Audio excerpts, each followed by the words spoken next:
বৈভবের আজকের এই বই প্রকাশ অনুষ্ঠানে উপস্থিত মঞ্চ এবং মঞ্চের সামনে জ্ঞানী গুণী সকল ব্যক্তিবর্গকে আমার যথাযথ শ্রদ্ধা এবং ভালোবাসা।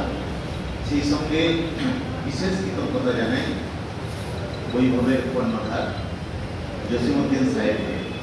পরিচয় ফেসবুকের সূত্রে, সেই সূত্রেই লেখা দেওয়া, এবং আজকে যখন ডাকা হয়েছে এখানে মঞ্চে কবিতা পাঠের জন্য, আমি আমার লেখা একটি কবিতা পাঠ করব। কবিতার নাম প্রতিবাদী কণ্ঠ। আর নয় এই নীরবতা, বুকে জমে আছে হাজার বছরের ব্যথা।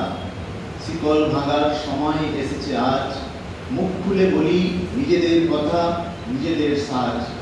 অন্যায়ের বিরুদ্ধে দাঁড়াই আমরা, ন্যায়ের পক্ষে লড়াই করি সবাই মিলে। জুলুম সহ্য করার দিন ফুরিয়ে গেছে, প্রতিটি কণ্ঠস্বর আজ বজ্রের গর্জনে মিলে। আমরা দাবি করি মানুষের অধিকার, সমতা, স্বাধীনতা, সম্মানের বাণী। কোনো ভয় নেই আর কোনো ভাঁজ নেই, সত্যের জন্য লড়ব এ আমাদের বাণী।